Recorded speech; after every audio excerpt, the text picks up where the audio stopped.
Hello po sa lahat po ng mga Daver Cats at sa lahat ng mga nag-aabang sa mga updates natin. And for today's video ay pag-uusapan po natin kung paano po sinagot ng Itbulaga management at ni Direct Ice yung mga kumakalat na news na si Bimbi, yung tunay na lagay nitong si Bimbi Aquino dito po sa Itbulaga. So yun ang ating pag-uusapan maya lang. But before that, if you haven't subscribed yet to my YouTube channel, please don't forget to like, share, and subscribe at i-hit mo na rin ang notification bell for more showbiz updates. So ito na, let's talk about this one.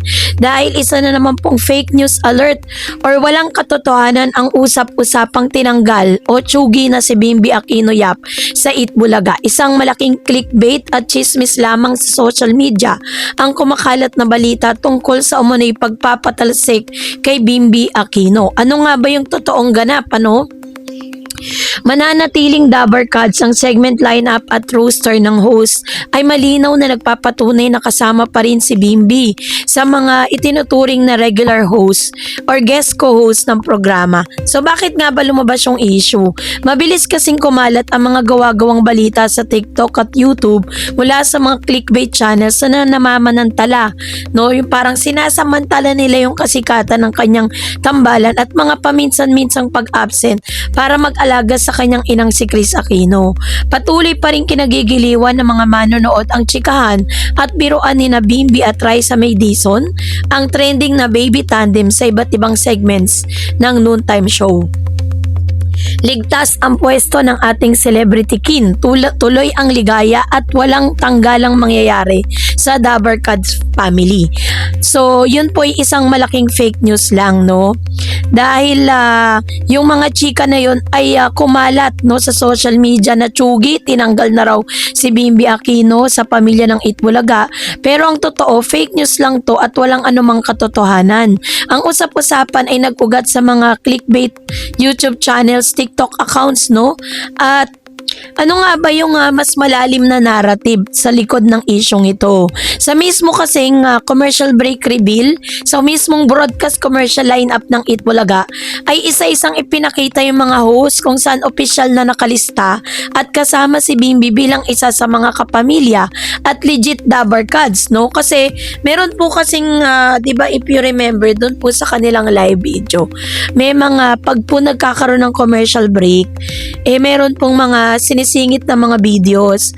At sa isa pong commercial break ay pinakita, hinahanap ko lang siya ngayon kasi dumaan siya ngayong araw na ito sa mismong kaarawan nga ni Tito Sen. Isa siya sa mga in between na mga commercials. Pinakita po yung pangalan ni Bimbi tapos highlights kung ano yung mga history niya for being the Dabar Cats. So, ibig sabihin lang po nito na kung iniline up na si Bimbi sa pagiging isa sa mga Dabar Cats doon po sa commercial break na yon, ito po yung isa sa mga pagpapatunay na talagang hindi pa po hindi ligtas pa at kasama pa rin at ibinibilang pa rin si Bimbi bilang isa sa mga kapamilya at legit Dabar Cats. So kaya naman syempre kailangan din nating respetuhin si pamilya na unawaan ng production ang kalagayan ng kanyang ina. So binibigyan ni Bimbi ng flexibility na mag-leave o lumiban kapag kailangan niyang makasama si Kris Aquino para sa kanyang gamot at check-up. Kaya hindi ibig sabihin na kapag wala siya sa studio, tinanggal na siya agad.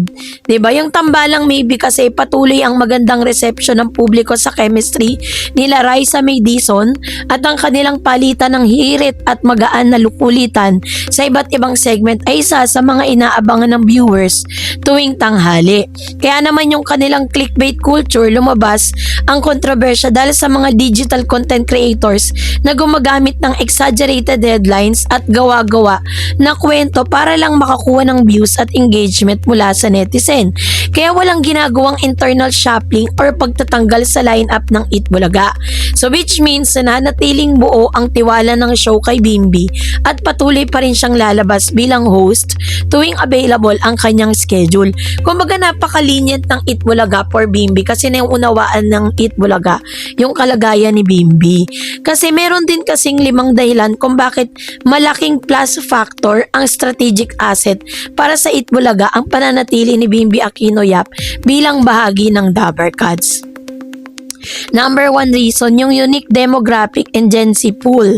Dala ni Bimbi ang kaibahan sa traditional na roster ng host. Ang kanyang showbiz background, unfiltered charm at Gen Z language ay nakakahakot ng mas batang audience sa karaniwang hindi nakatutok sa pre-TV tuwing tanghali.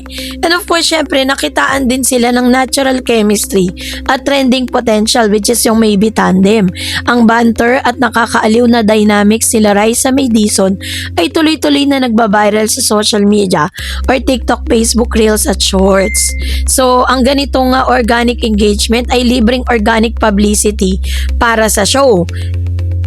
Kaya naman yung star power at pop culture royalty bilang anak ng Queen of All Media na si Kris Aquino at PBA legend na si James Yap, may likas na public curiosity at showbiz royalty charm si Bimbi. Ang simpleng paglitaw niya sa screen ay automatic na balita at usap-usapan sa entertainment desk, 'di ba? Ang kanyang refreshing co-hosting style at polite, candid at may sariling komedya ang estilo ni Bimbi. Hindi siya pilit na pagpapatawa. Ang kanyang natural na reaksyon at konyo meets kadal humor moments ay nagbibigay ng bagong timpla sa nakasanayang slapstick at traditional comedy ng noontime show. Kaya naman yung kanyang high emotional value at public sympathy, yung pagiging mabuting anak ni Bimbi sa gitna ng pakikipaglaban ng kanyang ina sa karamdaman ay mas lalong nagpalapit sa kanya sa pusong Pinoy. Yung kanyang pagiging bahagi ng show ay nagpapakita rin ng suporta sa Itbulaga sa kanyang pamilya na nakikita ng viewers bilang pagpapahalaga sa totoong serbisyong pamilya. So dahil po dun sa pagiging mabuting anak niya, kinakount in at kaya po lalong naiintindihan ng Itbulaga yung schedule na meron po si Bim, 'di ba? Kasi katulad ng like kung sinasabi sa akin po mga latest vlog, we do not know hanggang kailan magtatagal si Miss Kris sa mundo. Hindi natin alam kung ano po yung tunay na kalagayan ni Kris, kung hanggang kailan ipoprolong ng Diyos yung kanyang buhay despite dun sa kanyang pinagdadaan ng sakit. Kaya naman mas gugustuhin ng Itbulaga na i-spend ni Bimbi yung kanyang oras kasama ng kanyang ina kaysa po gumawa ng talagang malaking pangalan sa show. Kasi aanayin mo nga naman talaga yung sobra-sobrang kasigatan, 'di ba? At sobrang kasiyahan ng mga fans. Kung yung mismong nanay mo na nakahiga sa karamdaman ay nangangailangan ng yung atensyon, mas inuna mo 'to, 'di ba? So yun po yung understanding ko dun sa gesture na ginagawa ng Itbulaga. Base po kasi sa mga article na nababasa ko online, sinasabi dito na parang binibigyan ng pagkakataon ng Itbulaga si Bimbi na talagang magkaroon ng flexible schedule. Hindi lang basta nakapako lang siya yung schedule niya dito sa Itbulaga, no? Bas binibigyan pa siya ng maraming time para makasama yung kanyang nanay. Kasi that's the ultimate goal of Bimbi. Gusto niya na talagang yung kanyang ginagawa na pag-host, actually kung usaping pera lang naman, di naman talaga kailangan ni Bim na ng pera. Kasi grabe naman kasi kano kayaman ng mga Aquino. Alam naman natin yan. And Miss Kris Aquino itself, sinabi niya rin sa mga interviews niya na parang stable na rin ang magiging future ng kanyang mga anak dahil inihanda na niya ito bago pa man dumating yung mga ganitong klase ng aberya.